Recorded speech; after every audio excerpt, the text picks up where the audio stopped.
serious, go now, go after this call and make sure you register because I'm only accepting a certain amount of people. And if you want to make sure you get one of those spots, I thought I'd give you guys, first dibs for being here early, just so you know. So appreciate you guys being here. That's awesome. It's good to have you guys here.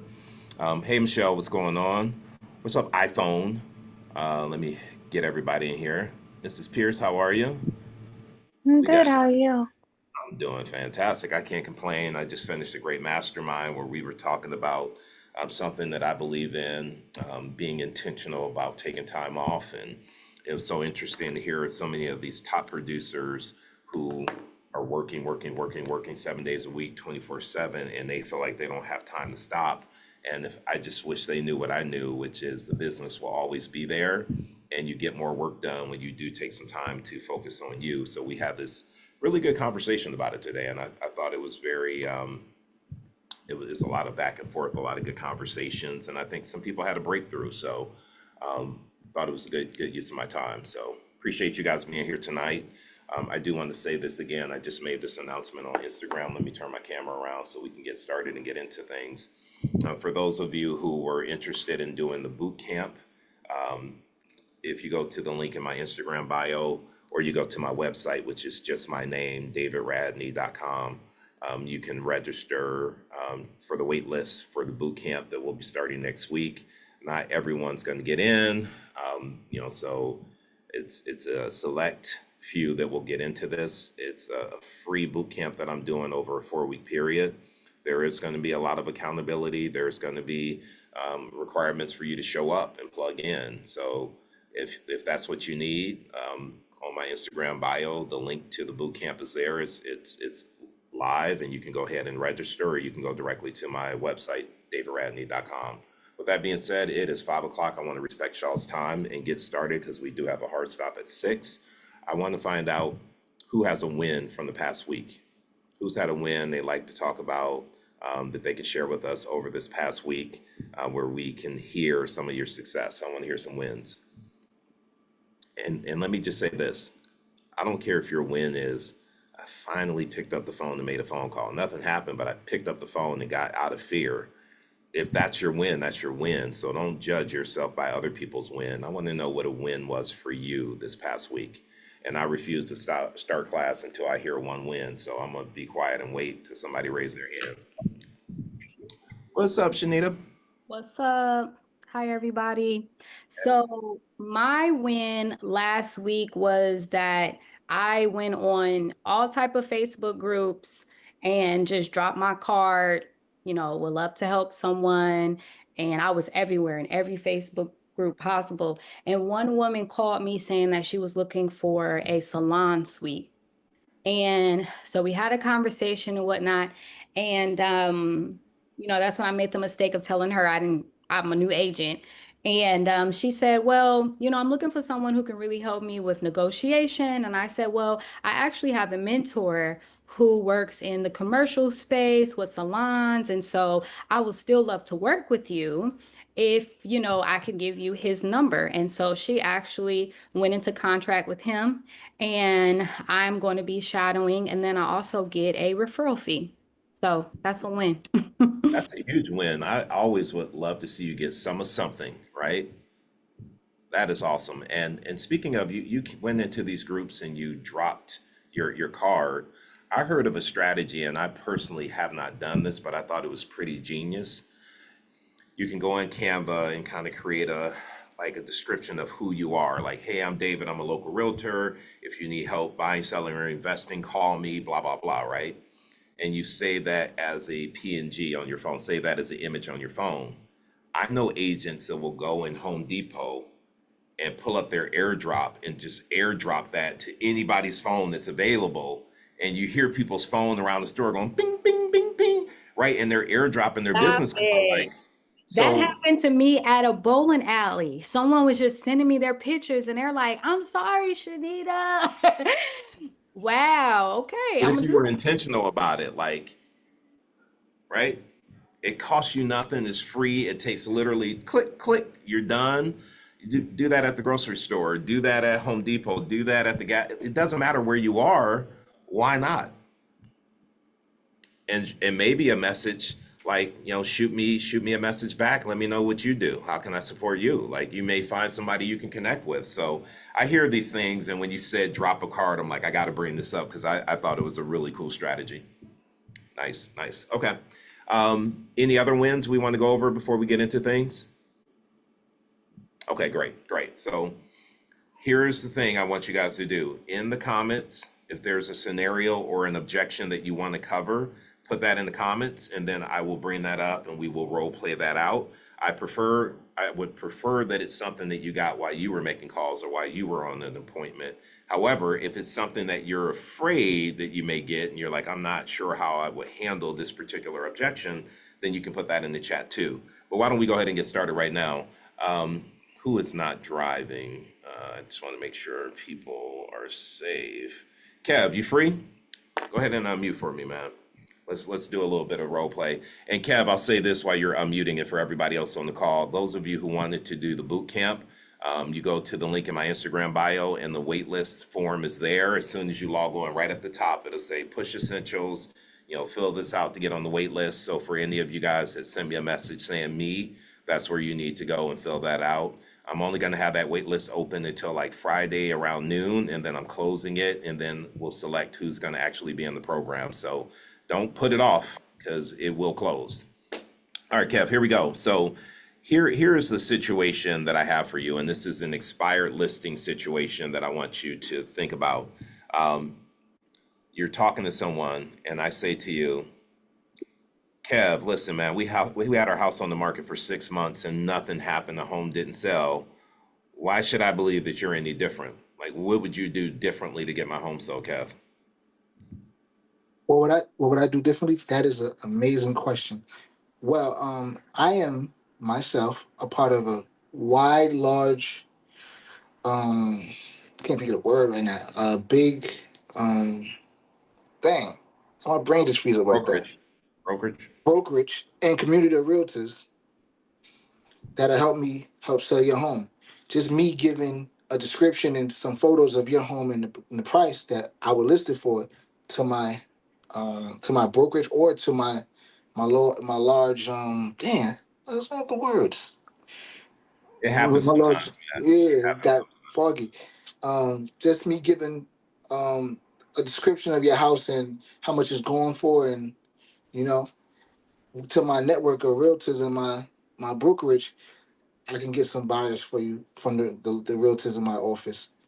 So I feel Okay. like that alone could help us, and that one reason could be the reason why you should list your home with me. Okay, so now I'm gonna stop you and I'm gonna ask you the question again, and I want you to do something completely different. I'm gonna Oh, ask you a question. However, instead of you attempting to convince me, I want you to ask me a question back. okay. So listen, Kev, man, we had our house on the market for 6 months and nothing happened, man. So why should I believe that you're any different? Um, Before I answer that question, I want to ask you, why do you feel like your home didn't sell the last time around? I mean, you're here. I expect you to tell me. I don't know. My agent said the market wasn't great. However, I know other homes sold, so I really don't know. Uh, I got frozen, man. I'm sorry. Oh, okay. No, so Frozen. was I frozen, guys, on my end? I just want No, to no, make sure. not frozen. I'm saying like I got caught up. Oh, okay. I thought you meant like your Wi-Fi was frozen. All right, No, so no, no. well, if you weren't frozen, what do you think you would have said? That's what I'm saying. I didn't hear the whole everything you said.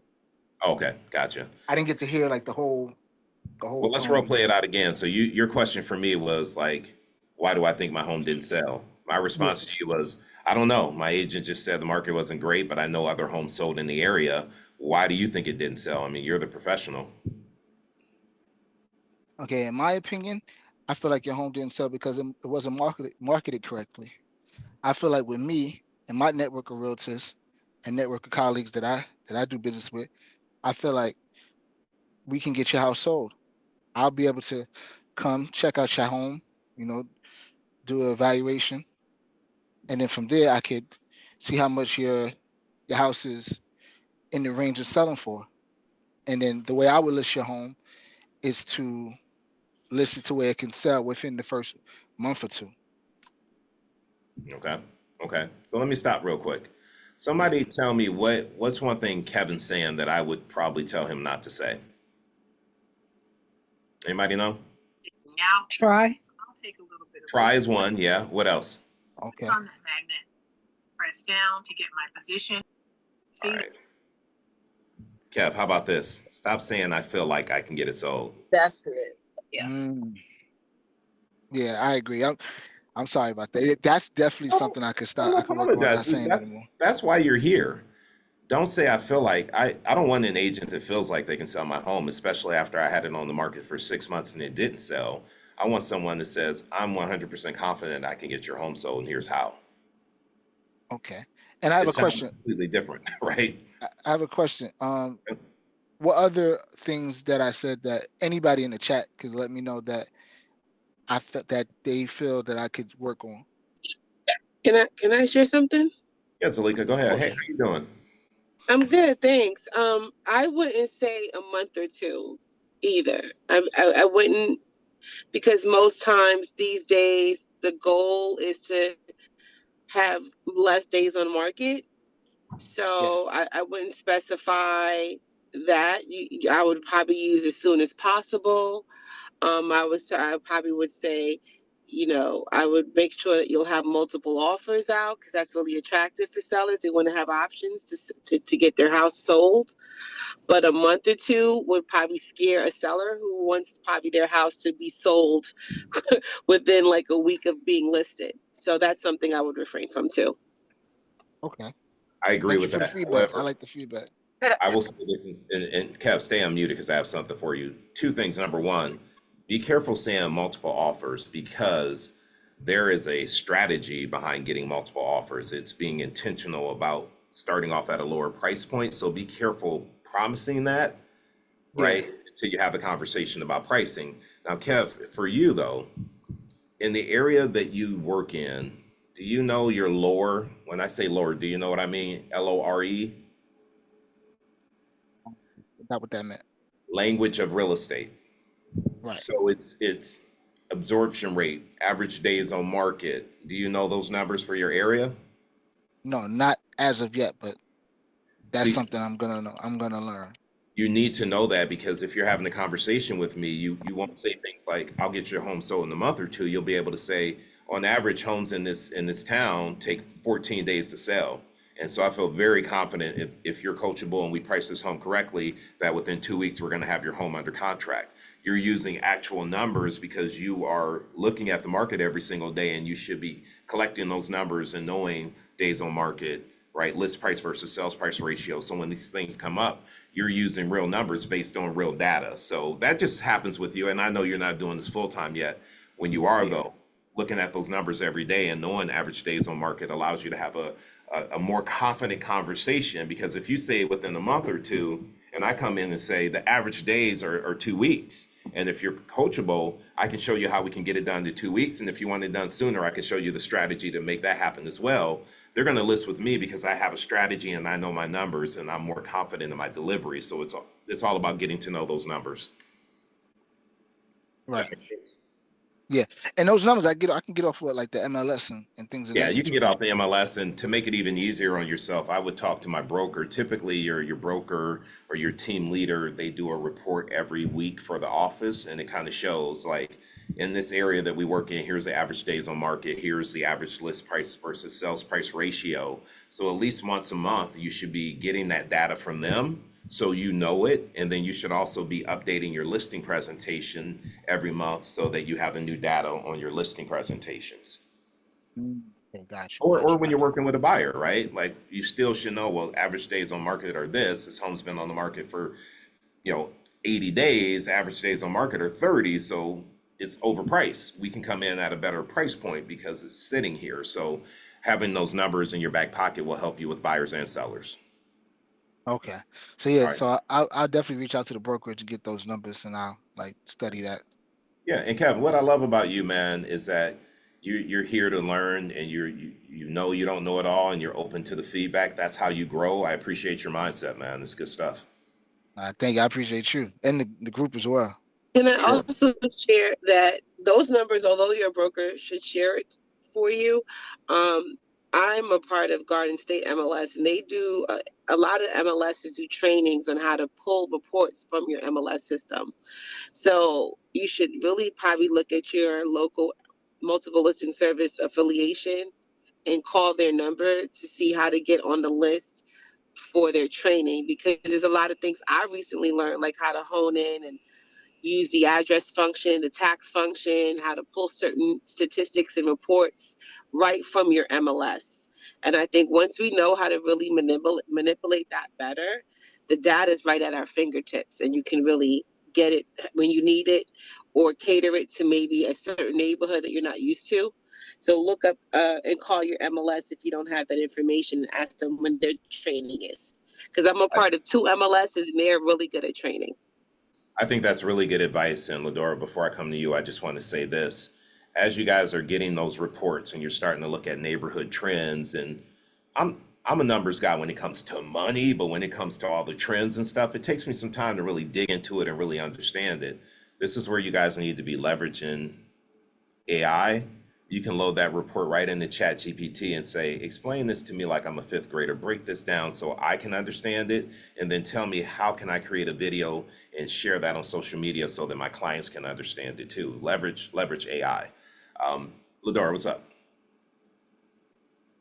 Okay, thanks. I was listening to him, and I don't want to beat a dead horse because you've already touched on it, but I was thinking that that would have been great had he added or said something along the lines that it's a critical part of my job to understand data and to know what the absorption rate is in your neighborhood, because I'm sure most agents aren't going in talking about data or the absorption rate, which you've already touched on so well. But yeah, because we don't want to miss the right buyer. And so understanding data and having it priced right is going to make all the difference as to time on the market.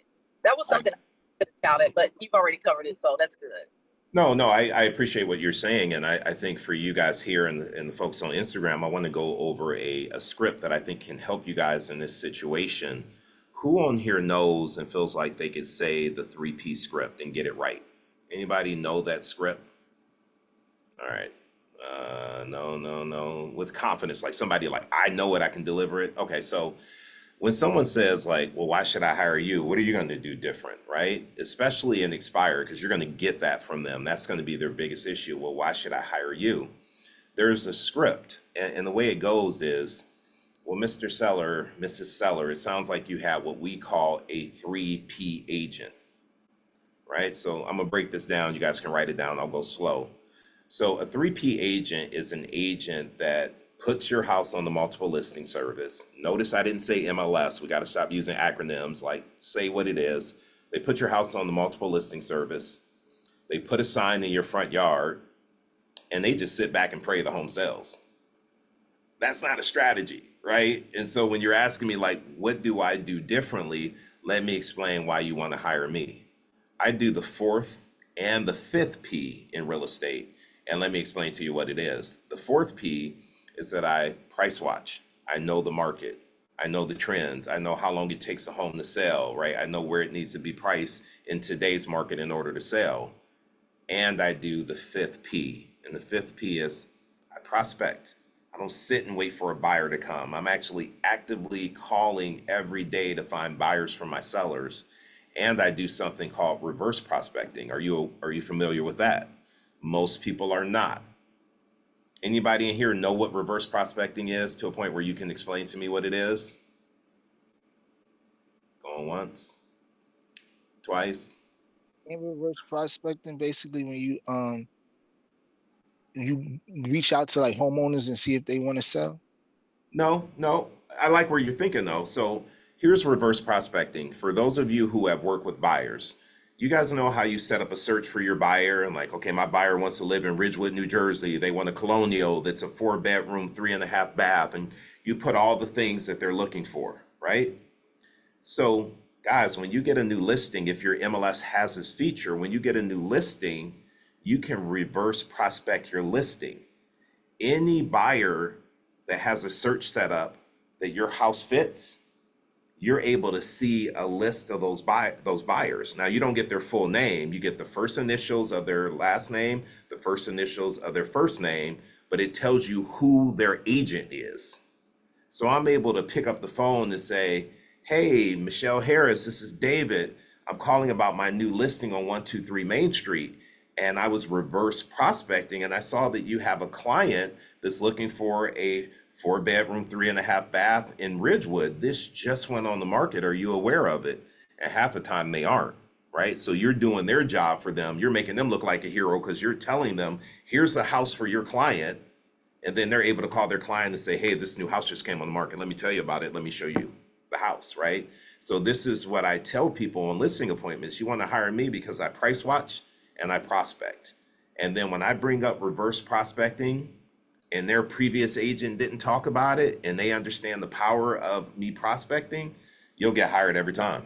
So it's knowing those things. And to Zalika's point, this is why you need to be going to the MLS. You need to be taking these classes. You need to learn what you can do with the MLS and how you can search and how you can go out there and show yourself as an expert, because that'll help you with your scripting and overcoming some of these objections on why should I hire you. Does that make sense? If I'm going too fast at any time, tell me to slow down, guys, because sometimes I'm just going and going and going and going. So if I'm going too fast, let me know. Hey, Avania, I do want to say two things really quickly. Participation is key here, and having the camera on is a non-negotiable. So, I got two people with cameras off. I'll give you guys a minute to like fix your hair and do your thing. And then if your camera is still off, I got to remove you. So just know, still love you, but the rules are the rules. All right. So what's the next objection we're covering? Who has another one? People who've been making calls. I know you're getting objections. So if you guys are all being quiet, I'm kind of sitting here wondering, why are we having this call? Because you guys should be making calls every single day. So tell me the objections. Can we, No, go ahead, Shanita. And I'll go to Ivania next. Go ahead, Shanita. can we do an objection for new agents? Yeah. Would you like to be the agent in role play? Yeah. So, Shanita, I appreciate you calling me about my house. I guess my question for you would be, how many homes have you actually sold? Is that where you want to go? Is that what you're saying? Yep. Okay, cool. How many homes have you actually sold? Because I've had this house on the market before, and I only want to work with someone who has a proven track record. Do you want me to go how I've usually gone, or? Yes. Only way I can help you is if I hear what you normally would say. Okay. So that's a really great question. And I have been an agent for the past 9 months yet. I had the privilege to work with 2 buyers who, decided that they didn't want to buy yet. So because of that, I have not achieved my first listing yet. Okay. Well, that's going to be a concern for me because, I don't want to give this listing to someone who doesn't have the experience. I'm really looking for someone who has sold and listed homes in this area that can help us get it sold quickly. So I really appreciate the call, but this is not going to be the right fit for me. That's really fair. And I hear you, and I can understand why you want to do that. I do want to say that I do have a really strong team. I do have a lot of mentorship, and I also have the time and the hustle. So that's one advantage you would actually get from me, is because I'm able to really focus on you and give you all the attention that your property deserves. Yeah, and that doesn't quite work for me. Okay. So, can I keep your phone number and I can give you a call later to find out where you land? Sure. Okay. Thank you. Okay, so I got some feedback for you. However, before I give the feedback, anybody else have any feedback for her to help her out? Like what you would say differently based on your experience? May I? Michelle, you'll go right after Elwood. Okay. So basically, I would have said what she said second first. Tell us If that what you makes mean. sense. I think it does. You said, I have a great team, my office that I work with, along with the mentors. That would be the first thing I would have said. I would have added to that. Our team has sold X number of houses, whatever, 5 houses right in your area in the last 30 days. And so we can certainly get your house on that same list, something to that effect. Okay, like that, Elwood. Michelle, what were you gonna say? I was gonna suggest maybe see if her teaming up with another experienced person would be better. That way he can get two for the price of one. Okay, I like that. I like that. So, Shanita, like, say that to me, like, David, you haven't sold anything, so, right, let me be the agent. Okay. So David, I really hear you. I appreciate your call, but I really want to place this my property in the hands of someone who has some experience. Listen, I completely respect it. I guess my question for you would be, other than that, is there any other reason you wouldn't have listed with me, or is it just the experience? Honestly, I would say it's the experience because I want this to be a quick sale. I completely understand that. Janita, I don't know if you remember this, but remember applying for your first job and no one would give you an opportunity and you knew that you could get the job done. You just needed that shot, right? Yeah. However, I know this is your biggest asset. So here's what I want to propose to you. I work with a great team. My office has a lot of great agents, and I have a mentor that I work with that has tons of experience, has been selling real estate for decades, that I know could do an excellent job getting your property sold. So would it work for you if I connected with them and we listed your house together? And this way, you get two agents for the price of one, and you allow me to get that experience of getting my first listing. I mean, would you be open to that if you felt good about that other agent? Yeah, I feel good about that. That sounds good. Great. Well, I have them on standby. Can I give them a call really quickly and see if I can get them over? And if not, schedule another time where we can all get together and have a conversation about what that would look like if we all work together. Yeah, that sounds good. All right. So what did you hear me say different than like what you were saying? Because I used what you were saying. I don't know if you. Right. Yes, I heard you pretty much execute and come up with the plan. I think where I have gone wrong is that I just take their no for a no and I walk away. Well, you also just listed, I have a great team and I have a lot of great mentors. You didn't tell me what was in it for me. You Mm, didn't tell me because I have that. I have another person I could connect with, and you're getting two for the price of one, and they have the experience. If I could bring them in, would you work with us? You just kind of told me they were there mm. and didn't tell me how that would benefit me in regards to getting my home sold. So I think if you just pushed it a little further and role play that out, you could create some opportunities for yourself. Okay. And here's the thing. Do you have a mentor that you know right now? If you had a listing and somebody, you could go to that mentor right now. Yep. Yep. That's Good. how, yeah, Good. that was my win from last week.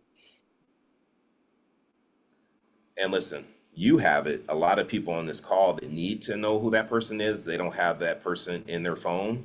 Y'all should have that person. Am I freezing? I'm freezing a little. No? Okay. I kind of feel like you guys are slowing down and speeding up a little bit. So I'm having some type of tech issue on my end. However, as long as you guys can hear me, great. Hey, you could have stayed in here. It's all good. Ariane, what's up? Ivania, what did you have for us? And it's good to see you, Ivania. Good to see you too, David. A lot of Facebooks lately, so I will sell it on my own. It's been like that since I've been doing real estate. Seriously, that's what I hear from every single one of them. And yet, Ivan, let me ask you this, Ivania. What percentage of for sale by Right. owners end up listing with an agent? For what I have heard in your trainings, 85, 75. It's like 85, 90. But let's just say I'm wrong and it's 50%. Just know that half of the FISBOs you talk to are going to end up listing with an agent. So we can't buy into their narrative that they're going to sell it on their own. We know that not to be true. We also know that even the owner of forsalebyowner.com used an agent when he sold his house. So whatever they say is kind of like this, brush it off, and we got to So keep let's it. say I have a situation with someone in my team that they're dealing with this Facebook, and she's already overpriced. So she's giving my girl a chance to list the house, but she still wants to be overpriced. So how would you handle that? Well, first, I wouldn't take the listing, number one, because we don't want listings just to have listings. If they won't sell, it's not a good use of our time and or our resources. So I guess my question would be, and you may not know this, is your team member here? Are they here where I can talk to them? Yes, Kalandra. What's Hi. up? Sorry Wait. to put you on the spot, girl. Best to Hey, come answer. on, girl. So here's my question for you. And Ariane, I love what you said. Ariane said, I'd rather turn you down than let you down. That's a script. Kalandra, tell me, why is this seller selling? She wants to buy a new house, and supposedly a couple months ago, she got a letter in the mail telling her she could get the price that she's listing for her house. And I told her, well, they never came. Before we go there, let me pause you for a second. She wants to buy a new house. Yes. Why? Because she wants a smaller house, and she works in New York, so it's a little bit closer to New York than her current house. She wants a smaller house. Here's my next question. Why? She's retired, and her kids all moved out, and well, she's not retired yet, but she's getting there, and her kids all moved out, and she just wants something smaller so she doesn't have to take care as much house. Okay, does that mean take care of as much house physically or financially? Physically. Physically. And why? Why is that a big deal for her? I just imagine it's because she's getting older and she doesn't want to do that anymore. Okay. You know where you lost me? Where I said I just imagine? Yep. You need to be asking the questions. Just how I'm going, I'm like, why? I'm doing that to make my point. However, when I'm talking to people, I'm like, so you want a smaller house? Why is that important to you? Well, it's less home that I need to take care of. The house is so big, I'm getting older and going up and down the stairs. What would that do for you if you had a smaller house and you were living closer to the city and your commute was less and blah? I'm just going down there, just pulling out more information. And the reason why I'm doing this is because, yeah, she got something in the mail saying she could get this number and it made her want to buy the house, right? We can't motivate someone to price it correctly to sell, but we can motivate them and get them to price it correctly if we understand what their motivation is for wanting the smaller house. And why is that important to them? If it's really important, if she's going to be able to save $2,000 a month and she's behind on saving for retirement, and this money is going to go to her nest egg so that she can retire, then maybe she sells this house and maybe she doesn't get quite as much, but on the back end, she's able to save more. I only know that if I'm asking the right questions. Does that make sense? Yeah, perfect sense. I would tell you this. Number one, don't take the listing at the higher price because it won't sell, and you know that. So I would go back and I would ask why. Why are you selling? Why is it important? What will it do for you? What happens if you can't sell it and you stay in this home and you can't be closer to New York and the smaller property? What's that look like for you? I want you to get that granular and understand that motivation. Well, I already did take the listing, but we agreed that we would lower the price in like a week. So we said 2 weeks, but I'm gonna push for a week, and I'm gonna go and ask those questions, and we'll relist at a lower price. Did you pay for photos yet and do all that? No, she didn't want professional photos, so. Take a price reduction form with you. I'm a little concerned about why she doesn't want pictures, but that's another topic. We'll talk about that offline. Take the price reduction form with you. Get her to agree that in a week, if you don't have it under contract and you're not getting showings, that you will drop it to that price in a week. Have her sign it and date it. If she's not willing to do that, I would give the listing back. Because let me tell you from my experience, when you have people saying, come back in a week and we'll lower the price, it's always, let's give it another week. Let's give it another 2 weeks, right? So if she's willing to lower it, then she should be willing to put it in writing. If she's not willing to put it in writing, she's telling you in a week she's not going to lower the price. So don't start spending your money and spending your time. You get my point? Yeah.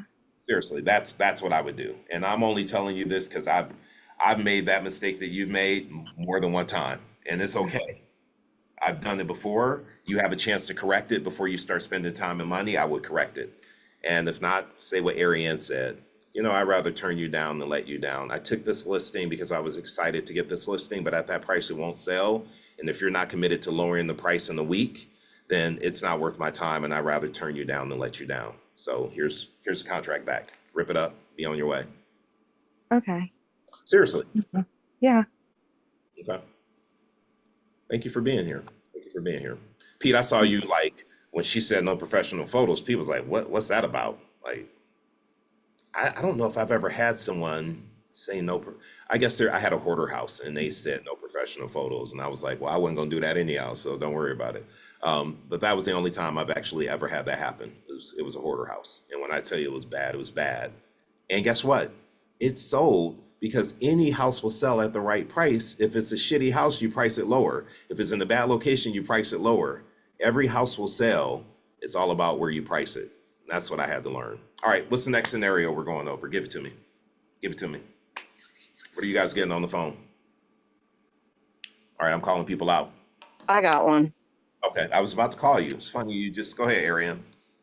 So I had a seller, I don't want to say chasing her, but she came from one of my listings and she's a buy sell. And she canceled the appointment on me and she said, I feel like it's going too fast. I'm like, well, we're not going to list your house tomorrow, and I still need to see the property because when you said when you bought it, after you did, you've put a lot of work into it. So even the old pictures aren't going to give me a clear picture of what your property would be worth in today's market. So that's her objection was it's too fast. Okay. So I heard her say something and use a certain word. Anybody else pick up on that? What was it? Yeah, what was it? She said, Going too fast. I feel Yeah. going too fast, right? So my question is going to be using her words. Help me, and this is exactly, where's this from? You guys tell me where's this from. Help me understand. Where's that from? It's exactly what to say. And I said that. Help me understand, what does it mean moving too fast? No. Help me understand what makes you feel it's okay. moving fast. When we use their words and we get in communication the way they communicate, they open up more because they're like, this lady's just like me. She's using my words. This is how I talk. So you didn't see this, Ariane, but when you were going through, I wrote down feel. And that's what we have to get in the habit of doing. When you hear people say things like, I feel, and they're using certain buzzwords, write that down and use that when you're communicating back with them. So help me understand what makes you feel things are moving too fast right now, and then shut up and let them answer. And what did she say? Buzzwords. Yeah, those trigger words. Yeah. For us. I feel. That they don't know that they're saying. I feel when I communicate back, I'm using that same type of language. Because you want to tap into their emotions, their motivation. I want to connect with them. And it's those subtle things that make people connect. Like, this is why we say mirror and match. And I know we don't normally talk about that on script practice, but this is one of the reasons you do it. If you guys are hearing me talk, I talk slow. If you are pitching me and you're like, I'm not in rapport with you. I'm not even listening to you. If I talk slow, you better match me and slow down a little bit, right? If I'm talking to you, I'm like this, you better lean forward. Go ahead, Ivania. And listen, now that you're saying that, even for us to just stop and listen, because we were just listening to her trying to, in my head, I was trying to reply already, but you heard the word feel. I didn't hear the word. I didn't either. I think we can end the class right now because Ivania just explained why a lot of us don't have success when we make this call. We are listening to respond. You just said that, right? And that's, in Ivania, you are not the only person who's that same way.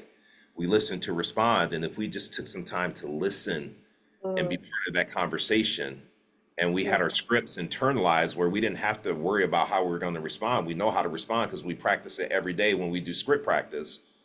It would allow us to be part of that conversation and listen to really connect. It's the difference. Powerful. Be part of the conversation. Be part of the conversation. Once I learned and internalized my listing presentation, I went from being so wound so tight thinking I was going to miss something to being able to really sit down and talk to them. So help me understand why you feel like your home is worth 550 when the market's telling us it's 500. I could actually be part of that conversation because I knew the script and I knew what came next. That's the whole point of you guys being here. That's what I want you guys to take away from working with me, is that we got to slow down and stop worrying about closing for the deal and start getting these people to open up and talk, show them that we're not transactional. And like I say all the time, make it about them. Zig Ziglar said it best. If you help people get what they want, you'll get what you want. In order to find out what they want, you got to listen. Or else all you're going to be talking about is my company's so great and I sold so many houses. They don't care about that. Not right now, anyhow. They only care about that when they see that you've connected. And for those of you who have been in push, like Avani, I know you have an Ariane and Pete. I tell this story over and over again, and I remember it as a for sale by owner that I called and I followed up on, and I finally got the lady to convince the lady to let me come in and meet with her and her husband. And I show up and I'm sitting at the table and the husband's running late for work. And he comes in through the garage and I'm sitting at the table. And he was like, David, I don't know what you said. She has not let anybody in this house and you were able to book an appointment. So let me hear what you got.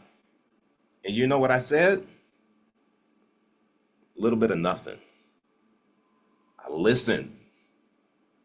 If you ask enough questions and you learn to shut up and listen, they will tell you how to sell them. The problem is we don't listen because we want to respond and we want to show how great we are and how they need to meet with us right now. Half the time, if you really listen, you'll realize it ain't somebody you want to meet with anyhow. Like, they're not really serious. They're not coachable. And if you took the time to really hear what they were saying, you self-select out of that listening appointment. So I promise you, listening will help you on both ends. It'll show you how to get the business, and it'll show you the business that you don't want, if that makes sense. All right, y'all ready for the next one? Who's giving me the next objection? Ariane, I want you to call her back. I need you to get into that a little bit more with her. I've been following up with her on a weekly basis. As you should. And you keep following up, Ariane, until she lists with you, she sells it herself, or she lists with somebody else. Until then, if she's motivated, it's still a viable lead. It's me. It's mine. It's yours. Go get it. All right, let me ask a couple people. Who am I going to ask? Elwood. No, I'm sorry, Elwood, you already spoke. Nina, tell me an objection you got recently that we can go over today on the call, or a tough question that we can go over. Sure. I have a for sale by owner. It was the one that I went to when you had your for sale by owner challenge. Oh, yeah. Yeah, remember that? Huh? So I went to the for sale by owner and I found out that the property is in the owner's, the son, the owner is deceased. So it's got to go through probate.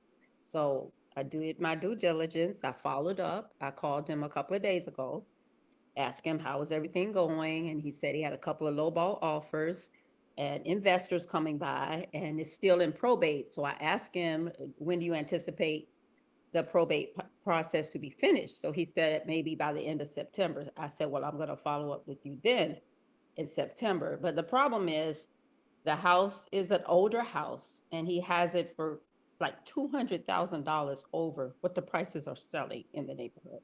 I took the comparative market analysis by the first time I went. I tried to talk to him and he's like, well, I'm just paying 3.5%. I mean, 2.5%. I don't care if it's the agent that's selling it or the agent that brings me the buyer. That's all I'm paying.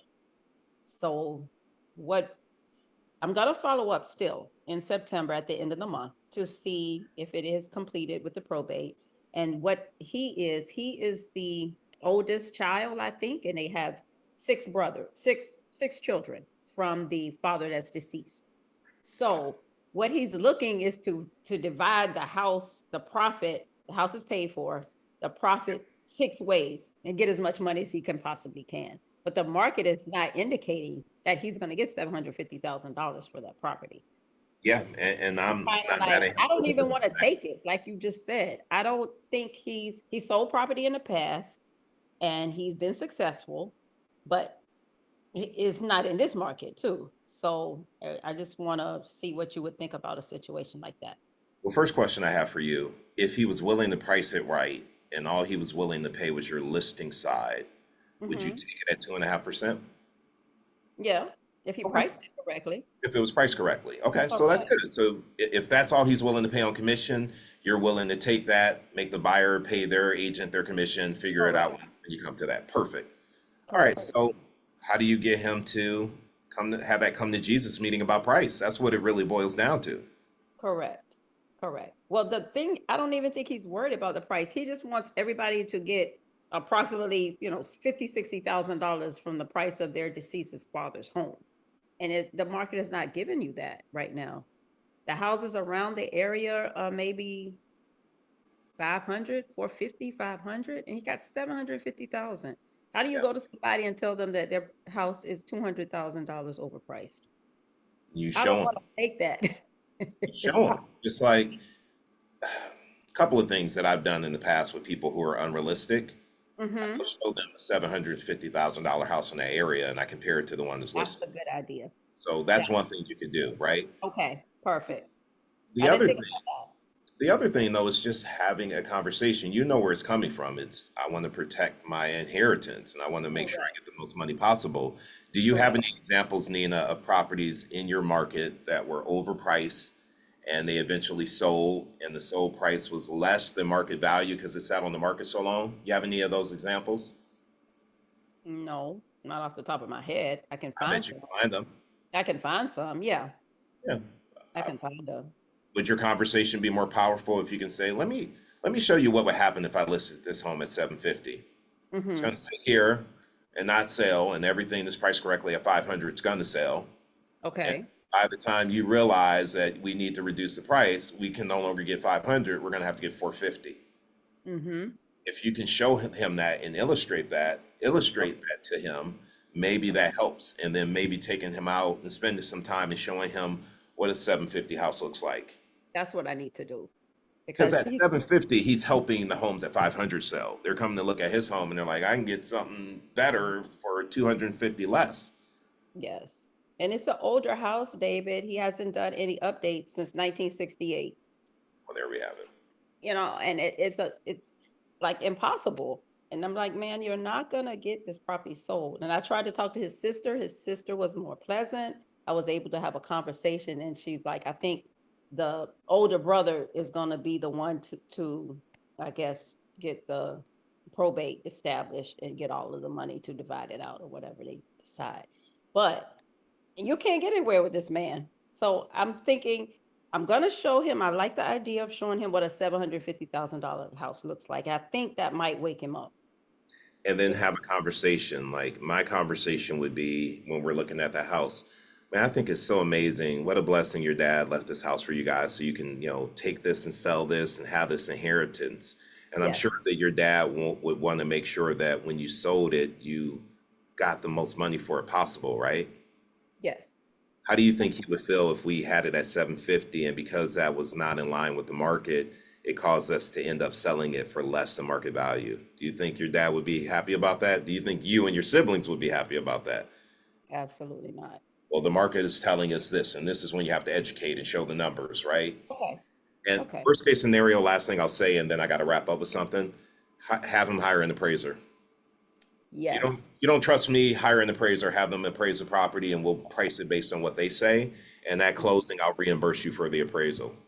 Okay. If they don't trust you and they feel like they need a third party person, do that. I'm determined to get this listing. Get it if you want it. You don't want it if it's 750. Well, I don't want it. That's what I'm saying. I don't want it at 750. So I didn't know what other options I could do, and you helped me. And I really appreciate it. Thank you. Anybody else have anything to add to that conversation? Uh, Go ahead, Elwood. I would like to quickly, David, just share with her. My wife had a very similar property, her mom's property in Florida. I see that you're in Florida.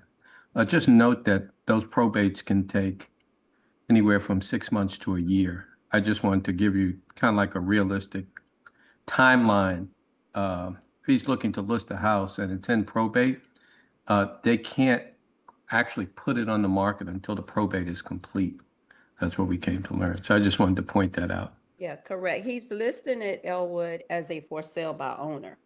So it's been, and I was like, the property is in the So, name of his father, so. right, so he needs to And find out if he needs to find out legally if he can even do that. So I'll leave it like that because I know David has something he wanted to share. Well, I want to say this, like Elwood, what you're talking about is you coming from contribution and giving some advice. So maybe talk to some title companies, find out like what the rules and policies are, and maybe give him someone, hey, here's a resource so you can understand what's happening in probate and how long things take and what you can and you can't do.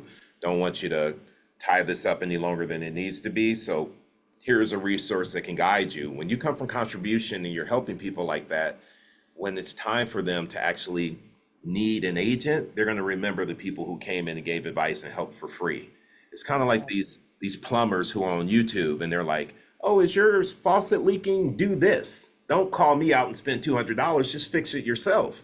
And when they're showing you how to do it and it costs you nothing, when you have a major plumbing issue, who you going to call? Right? That's the whole point with this. okay, great, right. Thank you. All right, so here's my announcement. I want to just talk to you guys really quickly. So you guys know that I have a training program called Push, and it's a full-blown training program. It's set for agents that are in the business, in production, need to really ramp up and get in production. I don't have that starting until October, and I know from these calls, a lot of you guys are newer to real estate. You just don't even know how to get started. You don't know how to get out of your own way. Your mindset isn't where it needs to be. Sometimes you're letting fear show up. And there's two types of fear that I see show up all the time. It's the fear of the rejection, but there's also this fear of someone saying yes and then knowing, oh, I don't even know how to do a listing appointment. Like, what do I do? So it's like both fears are coming at you at the same time, or you're showing up ready to go to work and then you kind of get stuck because you don't even know like what you should be doing. What are the activities that an agent should be doing that are income producing activities? Because as agents, we can fill our whole schedule up all day, all week with things to do, but it's not going to put money in your pocket, right? And then how do I get on the phone? What do I say? What do I talk about? So I have a program that I'm rolling out. It's called my Push Essentials program. And it's kind of like the prerequisite to taking my training program. And I'm rolling it out and I'm beta testing it starting on Wednesday. And so what I decided to do was open it up for free. I have a set number of agents that I'm going to allow to go into this program and help me beta test it. And the only requirements are you have to show up. You got to do the homework. You got to do the work. You got to have your cameras on. You got to participate. You got to understand that as a coach, I record things. I share content to help other people learn. So the classes will be recorded. You may be used as a case study when I'm talking through how to handle certain situations. And then I'm also expecting at the end, if you had a good experience, that you will, do a testimonial, write a review, and also give me advice on, hey, Dave, this was a great program. Wish it had a little bit more of this so that I can tweak it and make it the great program when I actually roll it out. And so I have a wait list for that program that just opened up today, and it's going to close on Friday. I'm only accepting a certain amount of students into this, and I'm going to be super direct and honest with you guys right now. Like, my rule for this class, just like my rule for script practice is, cameras have to be on. If my assistant was here, the people with their cameras off would have been kicked off already. Right now, I'm so busy talking to y'all, I'm not even keeping up with that. But in this class, if you aren't following the rules, it's going to be 3 strikes and you're out. Like I'm giving my time, I'm giving my resources, I'm pouring into you. All I'm asking is that you show up and be coachable and be willing to put the work in. I only want agents, like my book says, who want it more than they fear it, who are willing to be like, listen, I don't want to make these calls. I'm going to do it anyhow. And so I'm asking you just before you fill out the form to really have a conversation with yourself and see if you're willing to be coachable, if you're willing to show up and do the work no matter how you feel. I mean, hell, we don't wake up every day and want to go after it. Not every single day. Some days we just are like, I'm not really feeling it today. I'm asking you, if you sign up for this class, you show up and do the work no matter how you're feeling. And I promise you, if you join this class and you're coachable and you listen to me around your mindset and time blocking and scheduling certain activities, and you start getting on the phone and you track, because I'm going to require that you track how many hours you lead gen, how many calls you make, how many contacts you make, how many appointments you set, because I want to be able to say, here's where you started, here's where you ended. I need to have the metrics as well. That's something I have not done a good job as a coach. I can tell you, Mina took my program. I was just talking about this with Pete. Mina took my program 5 years ago, and now she's going to close almost $80 million this year. I can tell you that, but I can't track her progress. Shame on me for not tracking. I was just so caught up in having people have wins, I didn't really care about tracking. However, as a coach, people want to know the numbers. Just like your sellers and your buyers want to know that you know the market and know your lore, I need to know mine. So a part of this coaching program is going to be tracking your results.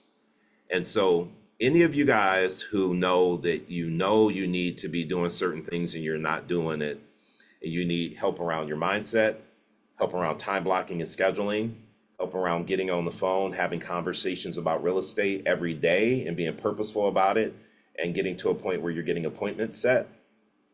After this call, if you go to Instagram, or you just go to my website, which is my name, David Radney Push, or you go to my link in my Instagram, there's going to be a photo that says Push Essentials, register for the wait list. You click on that, you fill out the form, and I close registration on Friday. Over the weekend, I'm going to see who applied. I may call you with some questions, because again, if you aren't motivated and coachable, I do not want you in this program. I don't want to waste your time. And I definitely don't want to waste my time. I only want serious people who are going to show up, and not show up for me. A big part of this program is understanding what your why is. I need you to start showing up for you. Because when you say yes to the fear, what you're saying no to is the mortgage, and to your kids, and to college, and putting money up for retirement and vacations. We got to stop saying yes to fear. And I have let fear control my life most of my life. And I got to a point where I'm like, enough is enough. Whether it was the fear of public speaking, whether it was the fear of going over bridges. I have a lot of fear that I've dealt with in my life and that I still deal with. The difference is I gave myself permission to show up anyhow, and know that I'm not going to be perfect every time I show up. However, every time I show up, I get 1% better. I get a little bit better every single time. And I'm hoping that when you guys make the commitment to start showing up for yourself, and you start doing the activities through the guidance you're going to receive from me, you'll start seeing that real estate is a viable thing for you to do. And you don't have to leave real estate and go get a job. Because if you would just put in the same amount of effort you would put in for a W-2, and you put that into your business, you would have success. We won't show up for us, but we show up for other people all the time. And it's time to stop that. I can help you with that, because I've been there. So I'm wrapping up this call by saying I'm closing the registration Friday at noon. So you got time to think about it.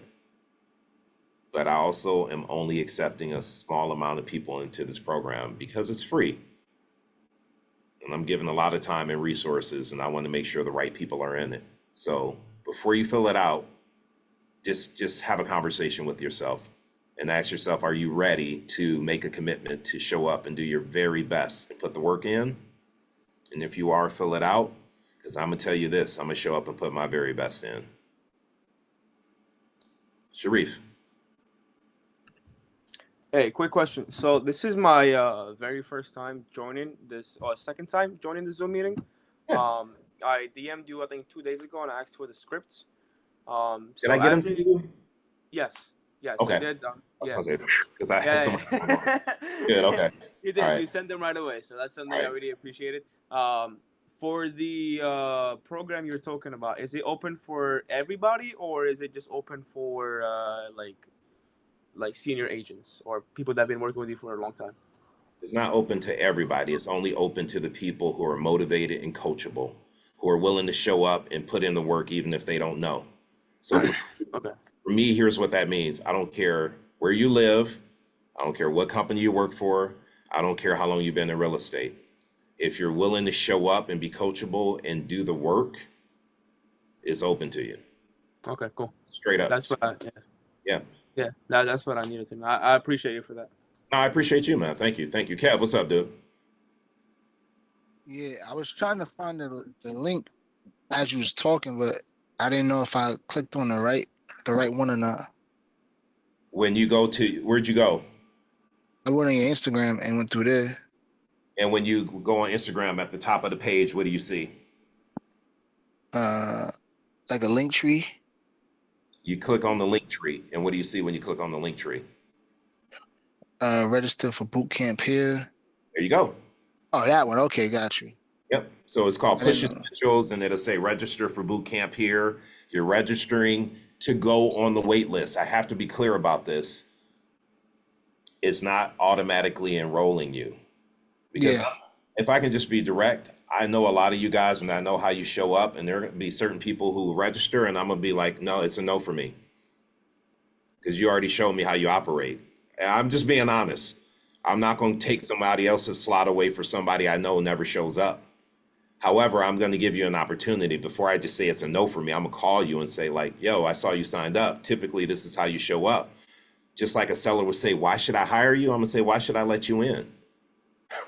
Seriously, because I don't want to give somebody else's spot away that really needs it for someone who doesn't normally show up and plug in and doesn't follow rules and follow directions. Like when I see that, y'all gonna see the David from 2019 showing up.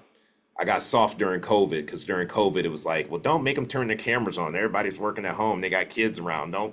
And I started like making my policies a little loose during COVID. I'm about to tighten those reins up. And the benefit of that is if I tighten it up and you guys are doing what you're supposed to be doing already every day, there's no way you won't be successful in real estate. I promise that.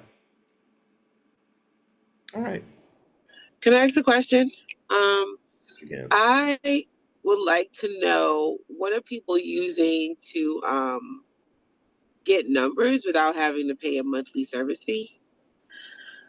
Like a dialer is at minimum 100 that I need to look at if I need to make calls, or there are other economical ways. I have a lot of different things I pay for monthly for real estate. So I was just wondering if that's just the only way. Just curious. Well, listen, the MLS, a lot of your MLSs have different, what's it called? Is it Remind? Remind? Am I saying this Yeah. right? So That- with Remind Remind, doesn't have numbers. what The one I stop, pull. stop. So with Remind, this is what you have to do. You have to collaborate Remind with True People Search. So you open Remind, a lot of them don't have, they took away a lot of the contact information. A lot of people contact information don't want to be shared. You put either their address in True People Search or their name and the city that they live in True People Search. Their information will come up. That's what I do. Because Remind used to have contact information, because that's where I got a lot of that information from. But now I use True People Search in relation with Remind. And here's the other thing I would say, like for sell by owners, when I first started, I didn't have a lot of money. So I learned to go on Zillow and find the FSBOs, their phone numbers there, right? You can find them very easily and that's free. But here's what I'm going to tell you. And I don't know your financial situation. So just understand I'm giving this as like advice to everyone. You may think it's expensive to pay a data service to supply you with numbers every day, but the amount of time you spend researching and looking at numbers and then finally picking up the phone to call and to find out it's the wrong number anyhow, it makes more sense to pay a service, even if you have to come together with 2 or 3 agents and share the costs just to keep the cost down. It makes more sense to have someone giving you that data every day. So all you have to do is sit down and get on the phone and start making calls. I don't want you guys looking at pictures and looking at videos and looking at the history, because once you do all that, you've wasted 10 minutes and then you call and the number's disconnected and you're like, what am I doing here? You just need to smile and dial and go, right? Yeah. And so what I would say for those of you who you're like, I'm spending a lot of money already, I don't really have money for this, go get a rental. Talk to somebody in your office like, hey, I'll work your renters. Get that rental, take that paycheck, use that to pay for Vulcan 7 or Land Voice or Arch Telecom. And that's how you pay for it. Find a way to pay for it if your money's tight. I know what that's like, and mine was really tight in the beginning. And all you need is a couple deals where you'll get flush, and having that leverage of someone giving you the numbers and the contact information just gives you more time to get on the phone to make calls. Yeah. I I actually share. have two friends I can ask. I didn't think to ask because at my old brokerage, we used to chip in and share. Was it something called Coal Source? We Oh, used oh, to, yeah, oh, yeah, we used to share, and I never thought about trying to find that within this new brokerage. So I think I'm gonna work on that, and then all else fails, I will sign up for something myself. Yeah, I share Mojo with my daughter. got it. Okay. And what I will tell you too, Zilika, is this. Like when you're getting something like Kohl's, a lot of times you're like circle prospecting, you're trying to find people's names and numbers. If you need to make money in real estate, your fastest source of business opportunity, FSBO, fastest source of business opportunity, are for sale by owners. And their numbers are free. You can find them on Zillow all day. All you do is pull up the for sale by owner and scroll down. It'll say property owner and their phone number. Call the people who have their hands raised saying, hey, I got this house I need to sell, versus just calling random people saying, do you have a house to sell? So I guess my next call, I'm gonna work on it. I don't like calling them. I'm gonna be very honest. I don't like calling them. And I was trying to figure out a different list to call. So I gotta get over calling them. I've tried a couple of times to try to get super motivated from this phone call. I even pretended like I lie when I call them now, act like I have a buyer and I don't, just to break the ice. Um, so I think I need to work on that. But even that is limited because the number that I saw, a couple of them, I want to say I looked this weekend, clearly says they don't want agents to call, and those I don't call. I respect that. And I didn't see a lot in Union County to call other than a couple that just by the time they answered the phone, I pivoted. So yes, I am showing up more to work on my confidence, but I know that I have just started farming in my neighborhood. For the first time, I started sending mailings. So my goal is to call them as well. And that I was hoping that because I'm sending a mailing and, I can try to work on a script that feels a little bit more personable. But either way, I'm going to work on trying to work with a colleague to get a dialer and trying to find what kind of list I feel comfortable calling. But I'm working on it. So two things. Your income is in direct proportion with your ability to have uncomfortable conversations. It's uncomfortable with for sale by owners. However, that's how you make the money because most people feel like you and they won't call. So when you do, you will break through. And here's what I will tell you. You'd be surprised how many FSBOs I listed that said no agents. What I would call is, I would say this, hey, Zalika, it's David. Hey, listen, I want to be respectful. I saw on your listing, you said no agents calling. Typically, when I see that, you're just saying, don't try to get the listing, but you would pay if someone had a buyer, right? And they're like, oh, yeah, I just don't want people calling to give me the listing. Oh, okay, cool. So when you sell this house, where are you moving to? And I go right into my script. I like that.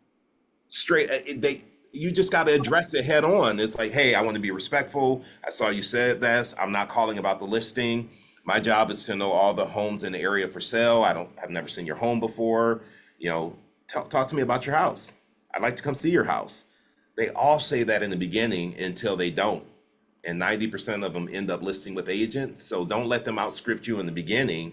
Call anyhow, but don't ignore it. Address it straight up. Like I saw that, and I just want you to know the reason I'm calling is not for that. But don't also lie and say you have a buyer when you don't. Yeah, don't do that. Just say my job is to know the local inventory, not just what's on the multiple listing service. I haven't seen your home, and if you sell I like your that. home, I will work. I'll say that because because I'm that's like they don't know if I have a buyer. It's not right to lie, but I think that's a better approach. and Okay. even be more direct. I'm not going to do what most agents do and tell you I have a buyer, because if I have one, if they have one, your home will be sold already. Like I'm not going to sit here and lie to you. I don't have a buyer. Okay. So just be direct and be honest. I think that's the best policy. Okay. I appreciate that. That's really good feedback. I appreciate you. Sharif, I got to bounce, so I'm going to let you get the last word. Go for it. So I'm gonna be like I said, very quick. Just to add on to Zuleka, is that how you say your name? Yeah. All right. So I mean, the people that give you the hardest time are the buyers and the sellers. So when you go, like for example, us, when we go to Best Buy, whatever, like when an associate approaches us, we always like reject them. Like, no, I don't need your help. No, when we're gonna call them like 5 minutes later, hey, like, can you give me the price of this or the price of that? So like, don't let them scare you, because the people that are giving you the objections and people that have their walls high in the beginning are the buyers and the seller. So that's just something I learned, and that's something that pretty much like it's facts. Everybody has told me this, and like I've seen it with my own eyes. The people that give me the hardest time are the buyers and the sellers. They always buy from me, and they always make me sell for them. And here's the thing you said, they always give you an objection. And what I need you guys to do, and my students in push start understanding this pretty quickly. When you start getting objections, you're going to be happy about it, because an objection is someone who's looking to make a purchase and they just don't know if you're the right person yet. So they're objecting to you to see if you can overcome the objection. If they didn't want to work with you, they wouldn't give you an objection. They would just hang up. You know that, right? They need you to convince them. You just haven't said the right thing. You haven't asked the right question. You haven't uncovered the motivation yet.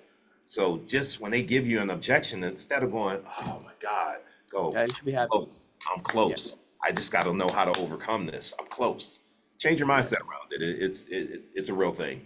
All right, I got to bounce. My wife's coming in. I got to be home before she get home. So I'm picking up some lemon pepper wings from Yard House, so I got to go do my thing. But thank you guys for being here. If you want to be in the boot camp, you guys know what to do. If it's not right for you, I respect that. This is the only time I'll offer anything like this for free, though, just so you know. I'm out. Y'all have a good night. Thanks. Thank you.